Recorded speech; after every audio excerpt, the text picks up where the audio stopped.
Hi, my name is Bill Buckley. I'm Chairman of the Walpole Democratic Town Committee. I want to welcome you to the Walpole Democratic Town Committee's candidate forum for the Bristol and Norfolk Senate seat, which was vacated by our friend and neighbor Jim Timilty last May.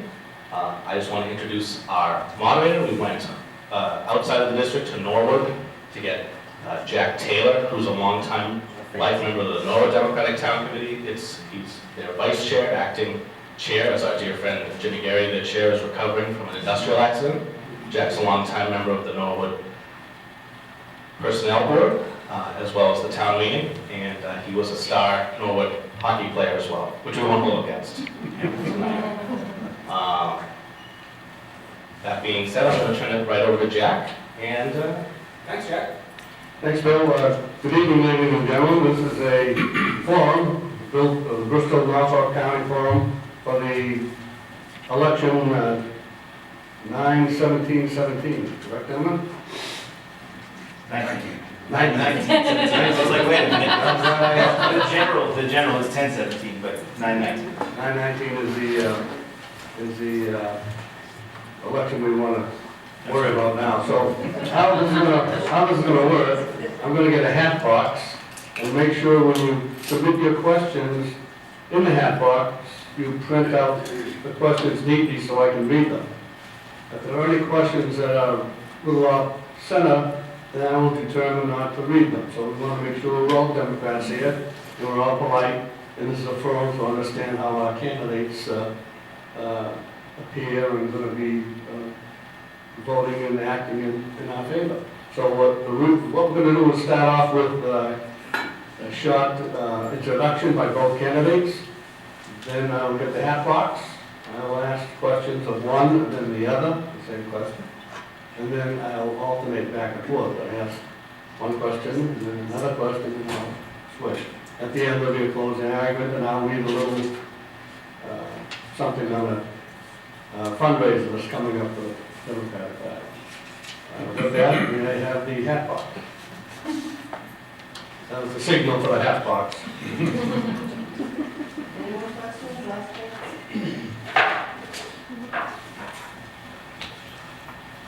You're going to do it like on the spot. Thank you. The first question out of the hat box. Jack, opening statements. Big pardon? Opening statements. Oh, I'm sorry. Opening statements. I didn't want to. Go ahead, gentlemen. All right. Good evening, everybody. My name is Ted Phillips. I'm one of the two Democratic candidates for the state Senate. I want to thank the Walpole Democratic Town Committee for hosting this meeting tonight, this forum. I really appreciate the opportunity to come and to share my ideas for how we can move the Bristol and Norfolk and the Commonwealth forward. I'm a lifelong Sharon resident. I grew up in Sharon. I graduated Sharon High School in 2001. Then I went to the University of Massachusetts, where I graduated with my bachelor's of political science in 2005. When I got out of UMass, I went right to work on Beacon Hill. I got a job in the Massachusetts State Senate, working for Senator Stephen Brewer from Central Massachusetts for a year before I switched and came home to work for my home representative, Lou Kafka of Sharon. At the same time, I rolled up my sleeves and got involved in my community and home. I spent 10 years on the Sharon Finance Committee. I've been involved with a number of different town boards and committees, including the Sharon Celebrates Diversity Committee, the Sharon 250th Anniversary Celebration Committee, the Sharon Master Plan Steering Committee, and I'm also a member in good standing with the Sharon Lions Club. I think that this experience between my state and local experience gives me the best chance or the best opportunity to advocate for cities and towns up on Beacon Hill. Nobody understands the relationship between state and local government better than I do, and nobody wants to make government work for you more than I do. So with that, I very much appreciate it, and I'll turn it over to Paul for his opening statement. Thank you, and thank you to the Walpole Democratic Town Committee, to our moderator, Chairman Buckley, of course, those watching on cable and at home, and those that are here tonight. Appreciate you taking an active interest in this race. My name is Paul Feeney. I live in Foxboro with my wife Laura, who's with us tonight. I'd like to begin by recognizing Senator Timilty, his 13 years of service to this district in this town of Walpole. Senator Timothy always prioritized the people of this district above all else. We'll miss him as our state senator, but I know he'll serve us well as the treasurer of Norfolk County. I've previously served as a selectman in my own community of Foxboro, as the first chief of staff to Senator Timothy, and as a state director on the Bernie Sanders campaign, excuse me, here in Massachusetts and Connecticut in 2016. I was the director of labor for Congressman Stephen Lynch's campaign for U.S. Senate, and perhaps most importantly, I've been a blue-collar worker for the last 20 years.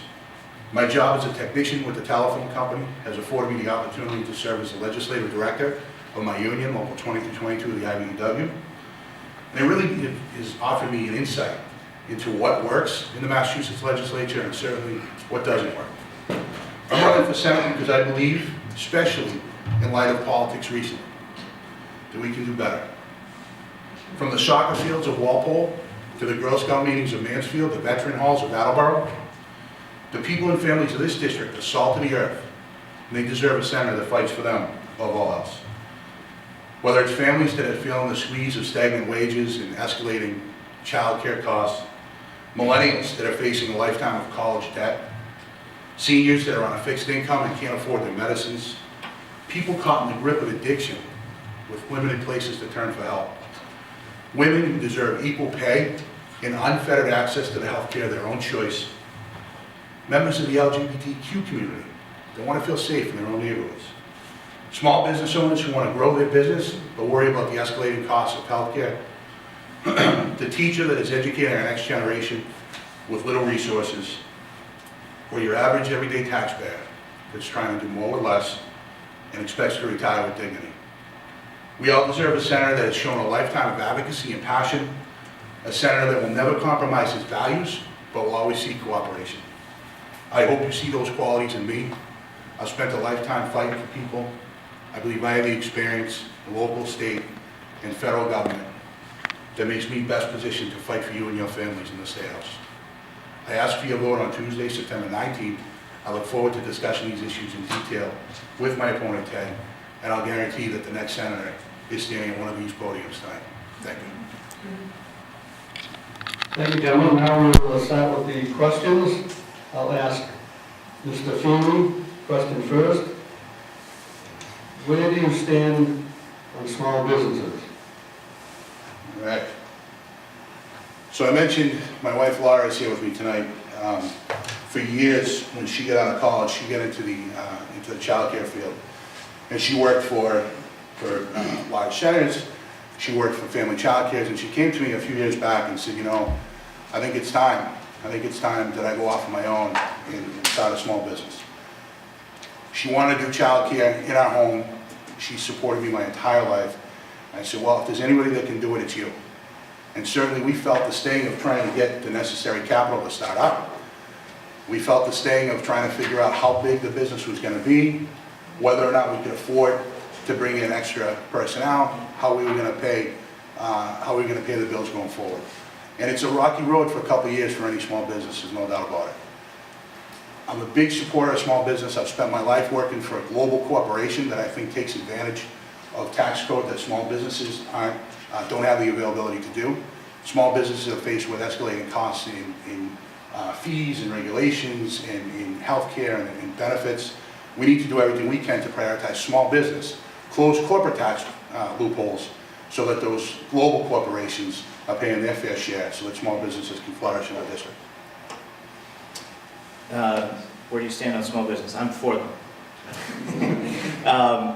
I think with my experience on Beacon Hill, what I've been able to do is sit down with cities and towns when they've been looking to develop economically and help set the groundwork for small businesses to thrive. A perfect example is passing legislation that would increase the number of liquor licenses in town. It sounds very simple, but the fact is when a restaurant, a local restaurant, a business wants to come in, and the town, a city or town is already at its quota with the ABCC, they have to have that change. So the town comes to the state representative or the state senator, they come to their elected delegation, they say, we need to lift this cap. And so it's our job, or it's been my job as a staffer, to write the bill and to help shepherd it through the legislative process in order to facilitate that happening. And so as your state senator, what I would do is bring in the small businesses that are looking to start up in our districts,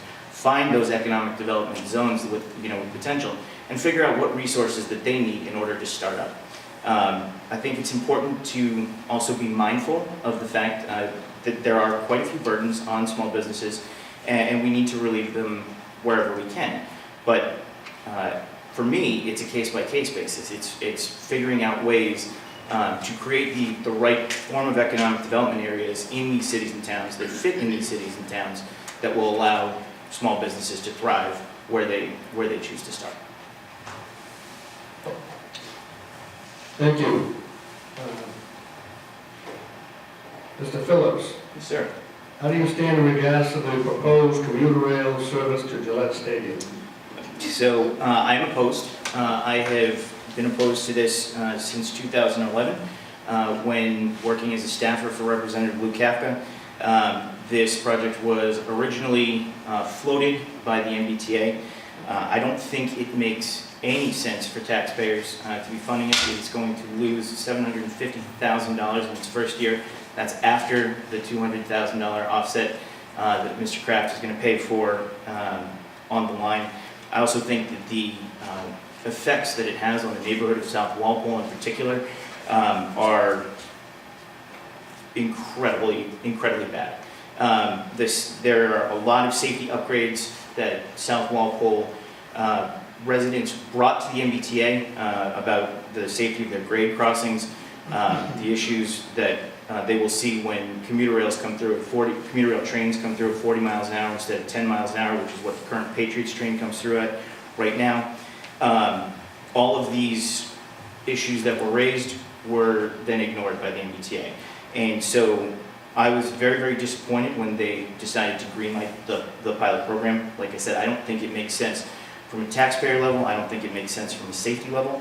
And so as your state senator, I'm going to continue to fight the project. The project is not scheduled to start until January of 2019, and I still think that there is time to air those concerns and have a very serious conversation about the safety of these crossings in South Walpole so that residents feel safe when they come near the tracks.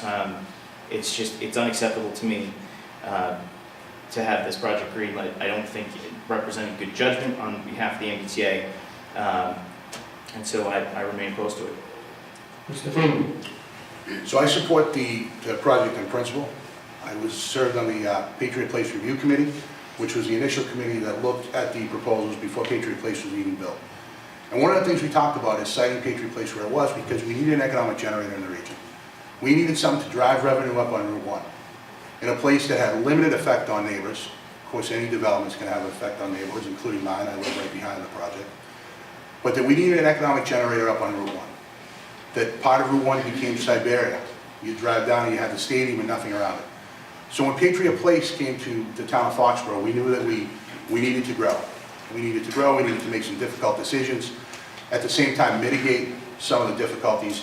I think with the MBTA proposal, we find ourselves in a similar position. I don't think I can come up here and say that I support small businesses and then tell you that I'm opposed for transportation to get them there. I think it's important that small businesses, whether they're on Patriot Place or in Route 1, as part of the economic growth from the Patriot Place, I think it's important that they have a way to get people there to spend money. But I'm a big supporter of public transportation. I think we need more of it. I'll tell you that I think the MBTA is the most mismanaged organization in the Commonwealth of Massachusetts. They haven't kept their promise to the workers, they haven't kept their promise to the riders that they serve, and they certainly haven't kept their promise over the years to the communities in which they reside. But I don't think that's enough to say that we should stop investing. I think when I go down to Mansfield and I watch the arguments and fistfights at 6 in the morning before they even get on the train to go to work over parking spaces, or in Sharon, as Ted knows too well, fighting for parking, that we need to offer some sort of relief to that system. That the overcrowding and the problems that the MBTA have are limitless. They have a lot of issues. And I don't think we should just throw money at it, but we need to be smart about it. And I think the Patriot Place proposal is one of those smart proposals. However, we need a senator that's going to go to the mat for the people of this district, for the people of Walpole. We need to mitigate the issues. We need to make sure that the grade crossings are safe. We need to make sure that there are gates in place. We need to talk about the speeds like we do in every community throughout the state. I'll be a senator that fights for you on those issues to make sure that we're mitigating some of those issues in Walpole and in my own neighborhood in Foxboro. But at the same time, we need to offer more public transportation. I'm one of those people that drives to Boston every single day. Some days I take the commuter rail, other days I'm on that nightmare commute up 95 on the expressway. We need to take more cars off the road. We need to offer more opportunities for people to go and to park and take the train into Boston. And above and beyond that, we have businesses in the area that say that they're looking for people to come on that reverse commute, to put people on a train from Boston so that they can get talented individuals to work for their companies like Schneider Electric in Foxboro. That's smart growth. That's what we need to invest in. I support the proposal for Patriot Place and a long-term train station there. But again, I'll do everything I can to make sure that we mitigate the issues facing Walpole and Foxboro. Thank you. The next question from the hat box. Mr. Feeney, you support the Safe Communities Act, why or why not? Yes, I do. I will say that with a caveat that I think we need to do better. We need to do a better job in making sure that local law enforcement is at the table and that they have a seat at the table when discussing exactly how we're gonna roll out any sort of public safety reforms. Look, we shouldn't be prioritizing Donald Trump and his administration and federal agents going after anybody in this district across the state because of their immigration status. We have people that are dying because of opiate abuse. We have a substance abuse problem that's gripped our district. Our local law enforcement personnel shouldn't be worried about splitting families apart. It's not what we should be doing. I support the principles in the Safe Communities Act. I think we need to do a better job in bringing law enforcement to the table and getting their buy-in before we ultimately pass it away. Mr. Phillips. Yep, same answer. I feel very strongly that the Safe Communities Act on principle is the right direction that we need to be headed, but I do believe that effective reform requires full stakeholder buy-in. And if you are telling an industry how to act or how to regulate itself, or telling a group of people like law enforcement how to do their job, that you need their input, you need their buy-in, and you need their support. Otherwise, I don't think it has the chance to be the effective reform that we want it to be. So again, I do think it's a good idea on principle, but I do want to see some law enforcement associations come out and say that their hands, what we already know to be true, which is law enforcement has enough on their hands keeping our communities safe. They don't need to be doing the job of the federal government as well. So once we have that, I think that has the potential to make meaningful reform in Massachusetts, but we're not there yet. Thank you, Mr. Phelps. Excuse me. What do you perceive your role to be in the opioid crisis? Drug crisis?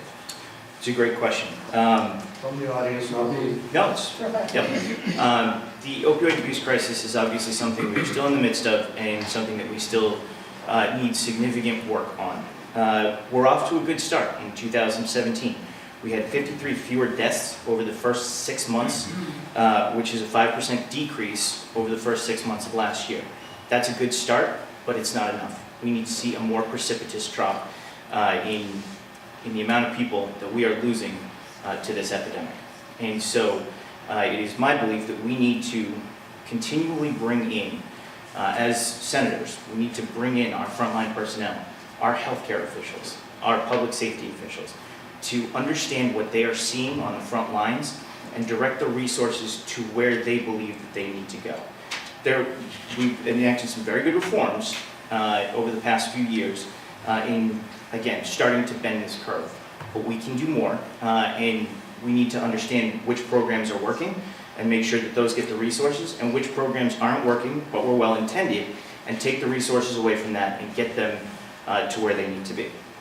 Actually today, Governor Baker proposed a bill which handles some of the law enforcement on people who are trafficking in opioids, which I think he's on the right track in certain things. It subjects dealers to possibly being charged with manslaughter for bringing drugs into our communities, and it expedites the scheduling of new synthetic drugs so that things like fentanyl and carfentanil, which are increasingly being used and sold on the streets, as they get scheduled by the federal government, it doesn't take as much time to it won't take as much time to flow through the Massachusetts system, so that people trafficking in these awful drugs will then be charged as such and charged appropriately at the level.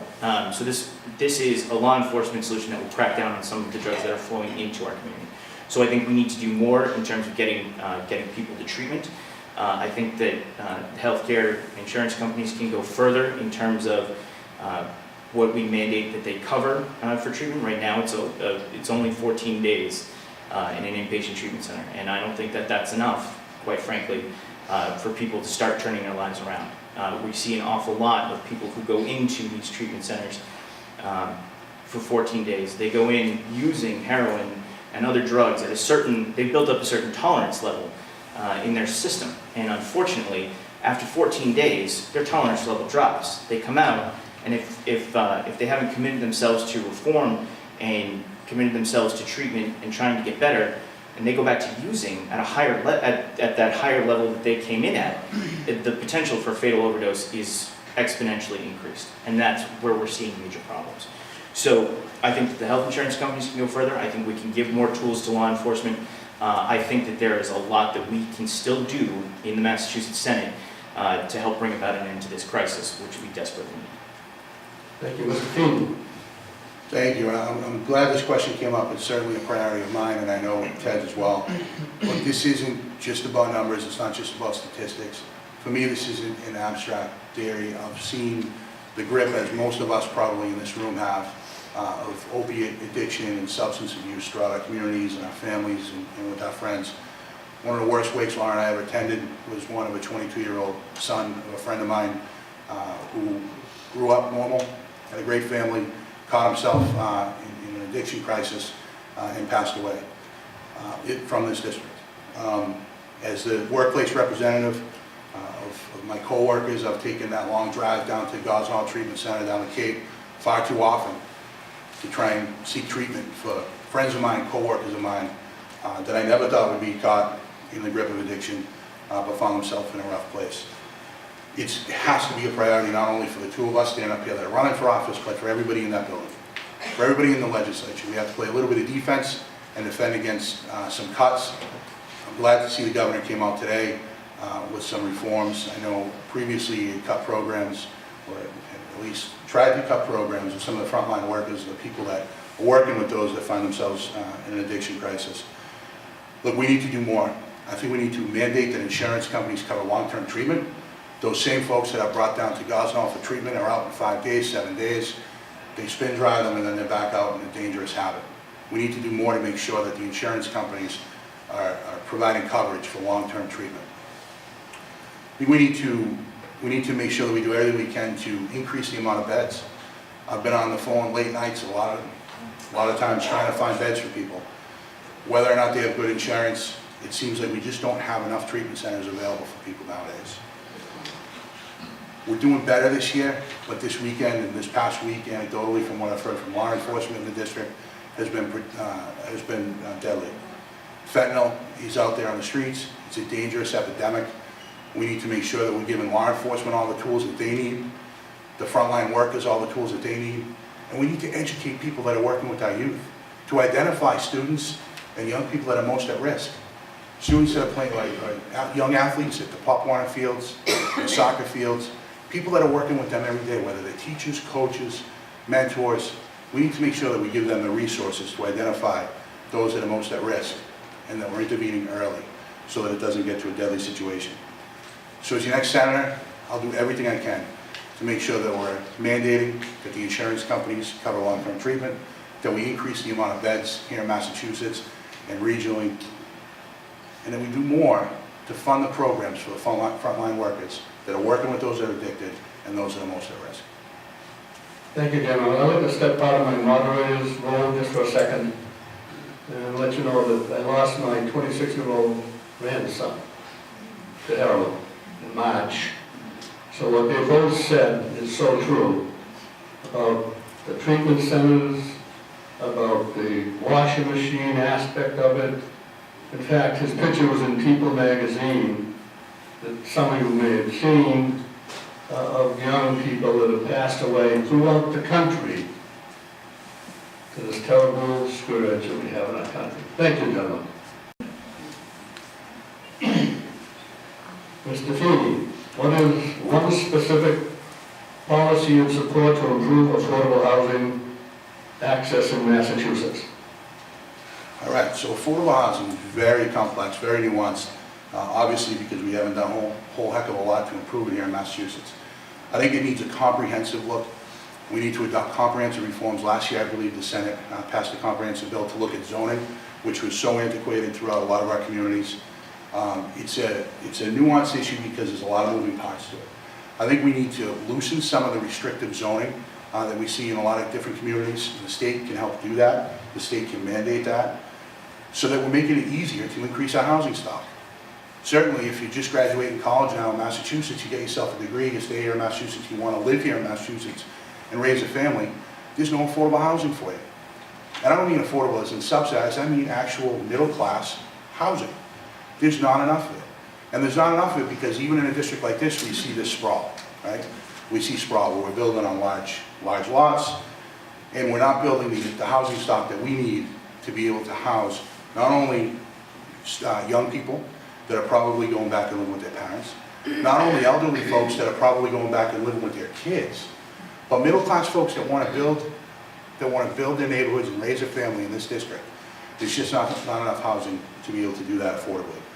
So we need to take a comprehensive look. I support the legislation that's filed this year based on what they came to an agreement on in the Senate last year. We need to loosen some of the restrictions, little things like accessory use apartments, making it easier for people in this district to build an accessory use to their home, so that if they have an elderly parent that wants to live there, or if they have a child that wants to move back, they're able to do that without going through months and months and months of bureaucratic red tape. So I think we need to do that. It's a complicated issue. We need to take a comprehensive look at it. But I think the legislation is out there that will actually do that. We haven't done enough over the years to make Massachusetts more affordable, and I think it's critical we do that now. I agree that more needs to be done. The zoning reform bill that Paul referred to did pass the Senate last year, but Senator Timothy actually voted against it because it didn't go far enough on the environmental justice provisions and gave up a little bit too much in terms of local control over in regards to the eminent domain provisions. I don't think those provisions have been effectively dealt with yet. So as a state senator, I would support the zoning reform, but I would look to make those changes before voting in support of it. Those would be important triggers for me in order to make that happen. We do need much more affordable housing. I had to live for 8 months in Sharon before I could find a house that was affordable enough for me to stay in the community that I grew up in. And that is not an uncommon scenario throughout the 9 towns of the Bristol and Norfolk district. Seniors need more housing stock in order so that when they're ready to downsize and not have, the full house and yard and kids and all that, they have the opportunity to do that, to age in the communities that they help to build. I think it's crazy that we don't have that right now. So I think there are ways that we can get creative. The Executive Office of Housing and Economic Development has some great grant programs that can be used in order to facilitate it. I saw it in my hometown, Sharon. I actually saw a program through the Secretary of State's office relative to historical tax credits that allowed builders to take an old school and a historic school in town and redevelop it into apartments. I would have liked to have seen more of those apartments be designated affordable housing so that people could could more easily move into them with their living on a budget. So I think we can make some changes to those historical tax credits in order to help make the housing stock more affordable.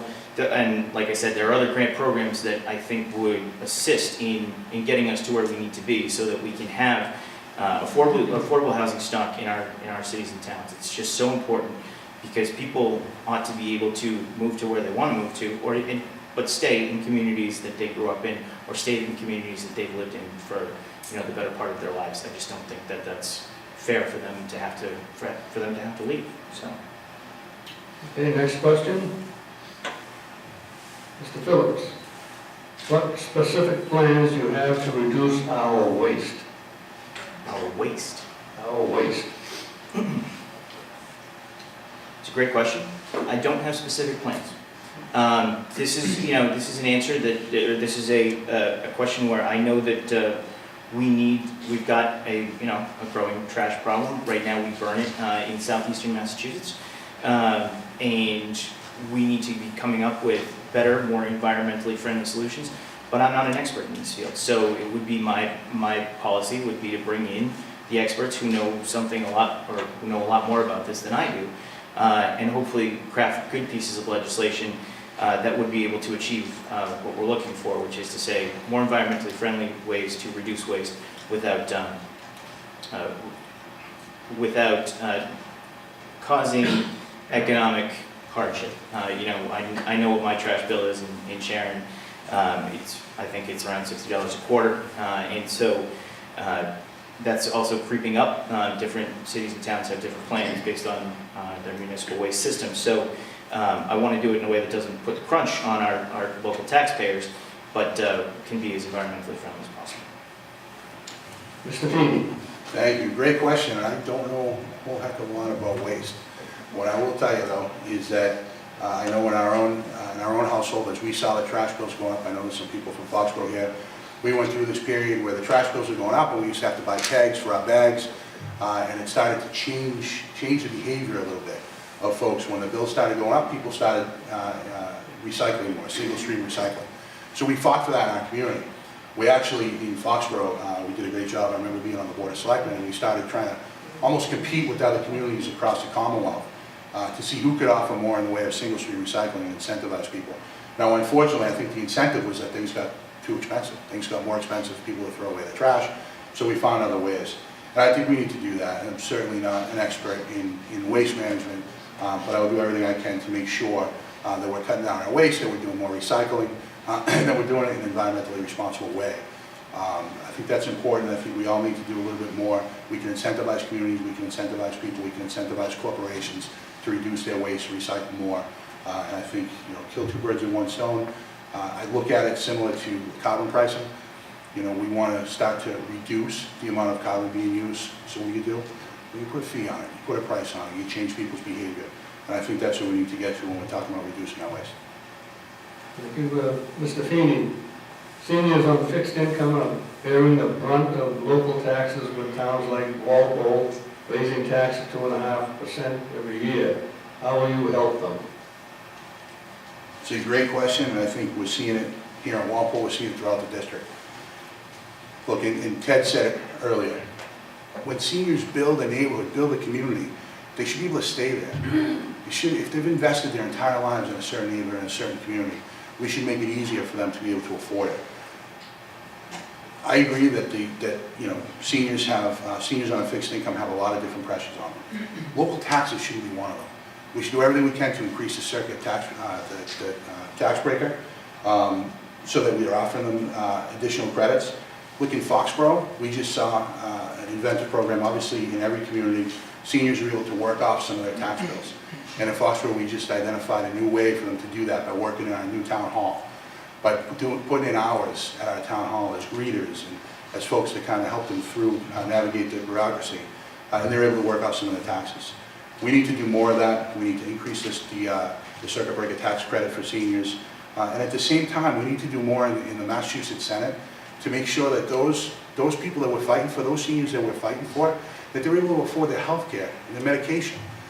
That we're not simply allowing them to be taken advantage of by for-profit healthcare corporations, by for-profit pharmaceutical corporations. That's what's hurting our seniors more than anything. Our seniors that can't afford their medicines and trying to decide whether or not to pay for the heat, pay for the utilities, stay in the neighborhood, or pay for their medicines to be healthy. We need to do more for seniors in the way of tax credits, but we also need to fight for them for a lot of the different pressures that they're under, including their healthcare costs. Mr. Phillips?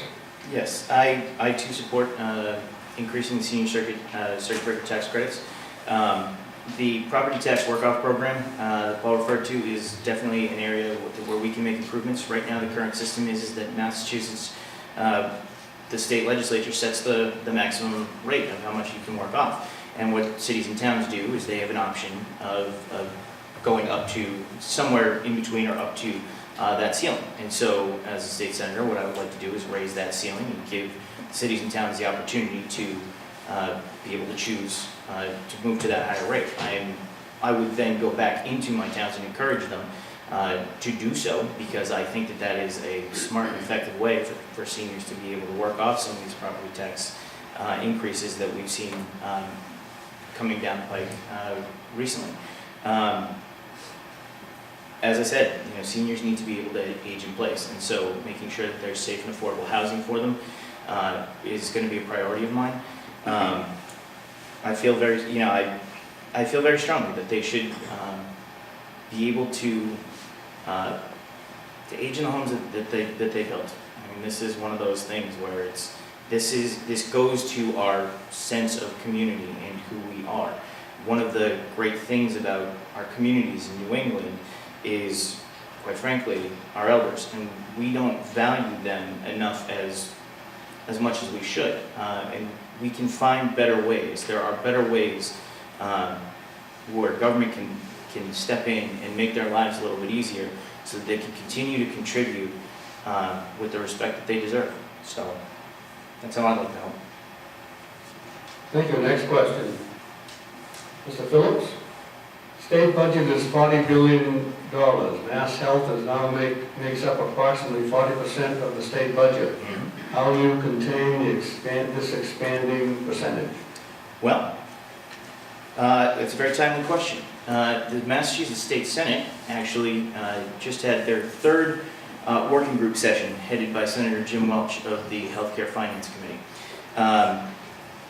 After Governor Baker proposed some reforms to the Mass Health program in the state budget, which the legislature for the most part rejected because it would have kicked people off of Mass Health. They said, we're going to take the summer and we're going to chew over these reforms and we're going to come up with a better solution. So Senator Welch convened a Senate working group. I'm actually disappointed that the special election is as long as it is, because I would have liked to serve on that group. But they convened it on three different topics. Excuse me. The first topic, which was a meeting 3 weeks ago, was focused on care delivery systems and behavioral health integration. The second one was focused on long-term care, another important thing that ties back into how we're treating our seniors. Long-term care accounts for 14% of Mass Health users and 30% of the $14.7 billion that the Mass Health budget encompasses. And finally, today they had their meeting on chronic and acute care management. Hopefully, by the fall, by the time that one of us is sworn in as state senator, we will have a package of reforms that are going to address these cost issues. And I'm looking forward to getting in there and rolling up my sleeves and figuring out how we can save some of the money on these fixed and uncontrollables. Right now, once the bill comes in, you have to pay it. So if we can do things to reduce the cost of healthcare in Massachusetts before it becomes that fixed and uncontrollable that we can't get to, I think that we have a great chance to save some real money. The Special Commission on Provider Price Variation issued their recommendations in March of this year, which had a lot to do with standardization in the healthcare system, regulation of the rate growth, and more transparency for healthcare consumers so that they could understand what they were paying for. And I think all of these groups, the commission and now this working group, will be able to sit down and come up with some real meaningful reforms to bring some of these costs down. So I'm very excited about what the Senate has been doing.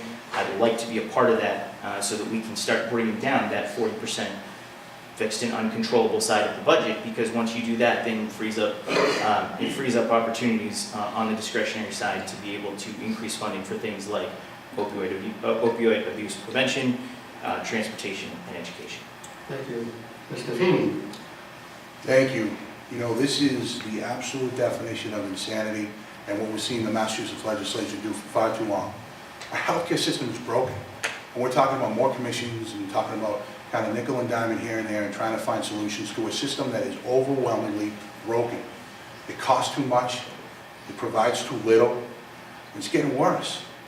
We need to do what we can to enact an overhaul of our healthcare system So then we're not talking about a public option, that's bleeding our budget dry every year. Every year, the Massachusetts legislature has the ability to make meaningful changes to our healthcare system, to make it not only universal, but affordable for everybody, for every single man, woman, and child. So what do? We do this every single cycle, every session, every election. We talk about how we're gonna fix this or we're gonna tweak that. Look, I firmly believe that a single-payer Medicare for all system is the right way to go here in Massachusetts. I believe it's the right way to go nationally. I think it's what we should be doing here in Mass. We led the way. We led the way on accessibility in Massachusetts. Now we should lead the way on affordability. We should do everything we can to make sure that everybody is covered universally, so that it's not tied to employment, so that the public option is for everybody, so that we're not just one pink slip away from losing our health insurance. It's too important. There's too many people suffering. There's too many people that can't afford health care nowadays. We need to enact wholesale reform, so that we're not just talking about a public option and Mass Health and a line item here or there, but that we're actually offering everybody affordable, accessible health care in Massachusetts. We've led the way in Massachusetts on a lot of different issues. We should be leading the way in Massachusetts on health care reform as well. Thank you. Next question, Mr. Feeney. There are currently a number of energy bills being worked on in the legislature, such as Senator Eldridge's act relative to solar power and green economy, Senator Pacheco's act to increase the RPS sea change, Senator Chang Dyer's act relative to solar power equity, and others. Are you familiar with these bills and do you support them? Yes, I think we need to do more, obviously.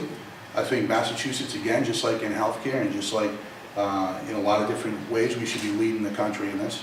We need to do more to incentivize the green economy to relocate here to this district. These are jobs potentially for people in this district, and it's just the right thing to do. I agree that we should be increasing the net metering. That last year was a temporary fix. I think we should continue to do that to allow for more solar projects here in Massachusetts. It's important that we maximize the amount of people, both residentially and commercially, that are taking advantage of solar projects. I have been endorsed by the Sierra Club because I do stand with them on a lot of these different issues. Again, something that's important to me. I've seen firsthand in the IBEW how important it is to incentivize solar jobs and projects like this. I think we should do a better job in moving away from carbon and from dirty fuel in Massachusetts.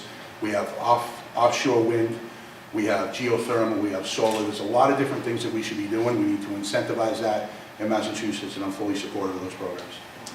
Thank you, Mr. Phillips. So in regards to the three bills, I am familiar with Senator Eldridge's. I'm not as familiar with Senator Pacheco's bill, and I am familiar with Senator Chang Diaz's bill. Senator Eldridge's bill sets a very aggressive goal of becoming reliant on green energy, or renewable energy, by the year 2050. I think it's a very interesting and bold strategy that I would like to hear more about. I don't know if it's too aggressive. I don't want to put I don't want to put businesses at risk, but if it's something that can be achieved, we should. Right now, there is a city in Texas, the city of Georgetown, which has a Republican mayor and is 100% reliable on renewable energies, wind and solar. And there's no reason in my mind why that can't be done here in Massachusetts. Again, Boston is where these technologies, in the surrounding region, are where these technologies were invented. I mean, we're the ideas behind the green economy, but we're not the home of the green economy yet, especially in this globalized world. We're losing out to places like China, and I think that is something that we can make great progress in. As far as Senator Chang Diaz's bill, which lifts the cap on solar, yes, I do favor that. I think that right now there is, I don't appreciate the restrictions that are being placed on residents who go out of their way to become more reliant on renewable energy, put solar panels on their house, do everything that they can in order to live a greener lifestyle, and then have the electric company come back and say, well, sorry, we're only going to give you credit for this much on your bill. That's not fair. So it's one of those, I think that cap should be raised. We haven't done enough in that sphere. And again, I'd like to know more about Senator Pacheco's bill with, what was it, RPS? RPS, it says in the question. Okay, so I need to do a little bit of homework on that. But again, I do think that we could be doing more for the green economy. It is an economic issue where we can be leading the way and creating jobs, particularly on the South Coast where there's a lot of potential. As you head south in the district, the South Coast is going to be very important in terms of wind energy and turbines off the coast of Massachusetts. So I think that there's a real opportunity there that we should be doing more to explore. Thank you, gentlemen. There are a couple more questions in the hat box. One is, I'm sure we'll be addressing your closing statements, and the other will also, I believe, be addressed in your closing statements. So we'll go on to the closing statements. Okay. Are you ready, Mr. Phillips? Sure. Closing statement. Go ahead. Oh, okay. I wasn't sure if you were going to bring up the topics that I was supposed to address in my closing statement. I'm sure you'll hit them. Okay. First of all, again, I want to thank the Walpole Democratic Town Committee for hosting tonight's debate. I think that this has been an enlightening opportunity. As you can tell, I'm very proud of my record on Beacon Hill, fighting alongside Senator Timothy and the Walpole delegation for the last 10 years, or excuse me, almost 11 years. If I can leave you with one thought tonight, I leave you with this. Even though I grew up next door in Sharon, I know Walpole. I worked for Walpole for the last 11 years. I know the challenges that the town is facing. I know how best to advocate for Walpole's priorities on Beacon Hill. For the past 10 years, when I left the State House to campaign full-time, I was the longest tenured staffer in the Walpole delegation. And that gave me plenty of experience fighting for prison mitigation as a form of local aid for Walpole, opposing the pipeline expansion, which would have wreaked havoc as it made its way through Walpole. I've assisted in the never-ending fight, or the seemingly never-ending fight, for the reconstruction of Route 1A from the center of town all the way to the Norwood line, which I'm very pleased to say is scheduled on the tip for 2020. The tip being the construction schedule. So as your state senator, I am going to do everything in my power to hold them to that so that we finally get sidewalks, badly needed improvements to sidewalks on Route 1A. I fought to protect South Walpole residents from the Gillette Stadium pilot program, as I referenced earlier, and I will continue that fight as your state senator. I have great relationships with the people in this town. I'm very proud to be endorsed by former Selectman Cliff Snuffer, former school committee woman Jean Hogan, current school committee woman Nancy Gallivan, current school committeeman Bill Buckley. And we'll hopefully have more endorsements rolling in soon. But if you give me the opportunity to represent you on Beacon Hill, I will attack this job with the same energy and vigor and passion that you have seen from me throughout this whole campaign. So I very much appreciate your coming out tonight to hear our thoughts and ideas, and I humbly ask for your vote on September 19th. Thank you. Mr. Feeney. Thank you, and thank you so much, obviously, to those that are here tonight and to those that are watching on the interwebs and on cable access. Look, it's important because as Ted and I have been traveling the district and knocking on doors, I think we've shared the same story that a lot of people don't even realize that there's an election, or that they're not planning on coming out to vote. That if we look at special elections recently in Massachusetts, when 10% or 11% of the people show up, that's a direct assault on our democracy. People in this room I know are prepared to do something about it. So whether you vote for Ted or myself, we ask that you just show up and vote on September 19th. It means a lot.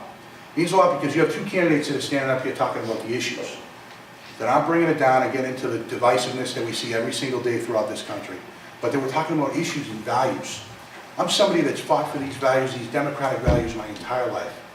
Like I said earlier, I've been a blue-collar worker, making that commute into Boston, working every single day to try and make a nice middle-class life for my family, but to fight for others as well. We need to do more. We need to invest in education. We need to look at a commission report that says that we're underfunding our educational system $1 to $2 billion per year.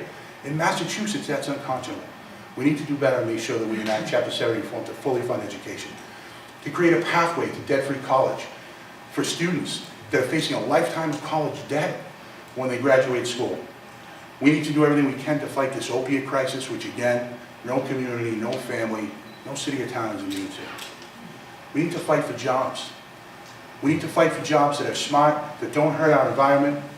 I'm proud to be endorsed not only by the Massachusetts AFL-CIO, but Sierra Club, because they understand that even though I may fight pipelines in our communities and compressor stations in our communities, I know that there's another way to fight for jobs in our district.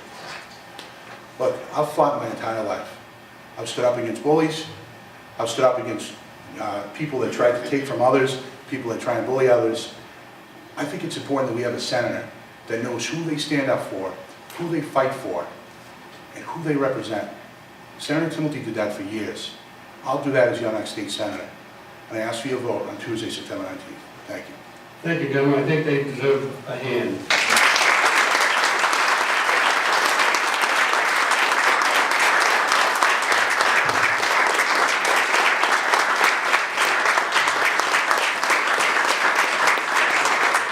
I think all of you deserve a hand for your insightful questions, for your respectful attention to the issues set before us, and for being such a great audience.